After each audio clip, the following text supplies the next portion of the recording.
The vast majority of people you'll meet and interact with do not share your expertise or your passion. What did I just say? Expertise? A little Sean Connery there. Do not share your expertise. Frebtober. Bond. James Bond. Hey, Brian Miller here, and thanks so much for tuning into this week's episode of Thursday Thoughts, all about stepping into your uniqueness and showing up in a way that is generous.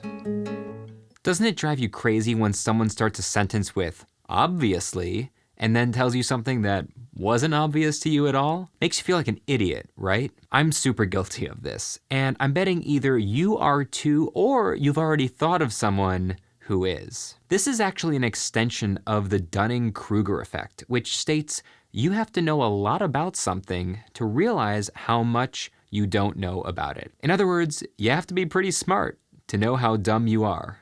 You don't know what you don't know, but the more you know, the more you realize how much there is to know that you don't yet know.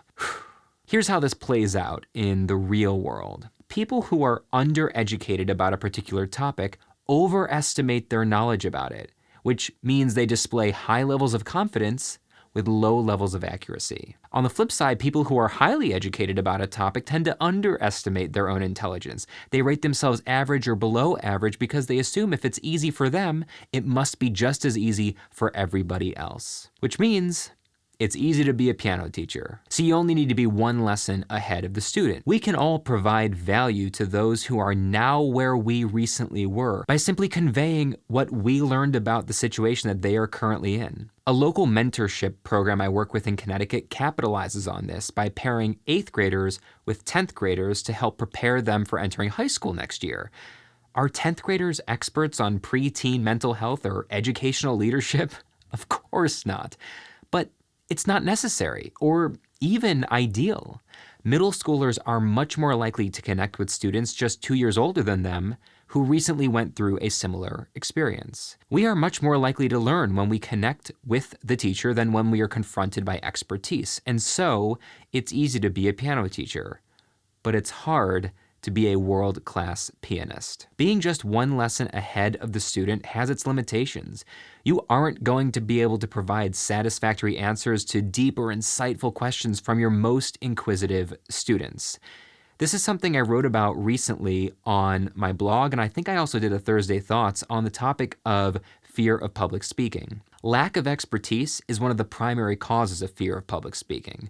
Nervous speakers often find their confidence improves as their knowledge deepens because they're no longer afraid of being asked a question that they won't be able to answer.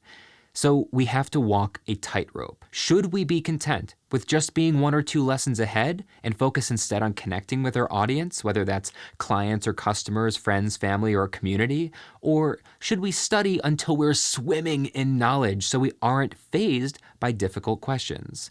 The answer is both, and neither. I've found the key is knowing just enough to handle interesting questions or objections. And bear in mind that I don't know is almost always the right answer. That's something my friend Matt Dillahunty taught me when he came on an episode of the Beyond Networking podcast last season. But also we have to recognize what's obvious to you, even if you're not a world-class expert, is rarely obvious to other people, especially people you're trying to help. I gave a keynote a few months ago at a conference for accountants, and afterwards a gentleman approached, he shook my hand and he said, I've been in this field for 20 years, but when you started talking about seeing things from the point of view of my clients instead of my own, in order to connect with them and serve them better, I thought to myself, wow, that's so obvious, but it never occurred to me. Thanks so much, man. Now, as he walked away, I thought to myself, you've been an accountant for 20 years, you're in charge of their money, their livelihood, and it never occurred to you to consider their perspective? That blew my mind. It seems crazy to me, but mostly because I've made it my life's work to teach and train others about perspective taking and connection. And because I spend all day, every day, thinking, reading, researching, and speaking about it, I often worry my presentations aren't that interesting to my audiences. So every so often, I need someone like that accountant to remind me that what I speak and write about is, in fact, novel and insightful to others. And so we must lean into our uniqueness. The vast majority of people you'll meet and interact with do not share your expertise or passion. Maybe you pack boxes for a living, or you're a receptionist, or a barista, or an amateur coin collector, whatever. The next time you're nervous to talk about your job, hobby, or passion because you think people won't be interested, just ask yourself this question. What about that thing you do or that thing you love would interest and excite someone who has minimal to no experience with it? That stuff that you do naturally is probably pretty fascinating to the rest of us who don't interact with that work the way you do on a regular basis. You don't have to be an expert to be interesting or helpful. You just have to be empathetic and generous.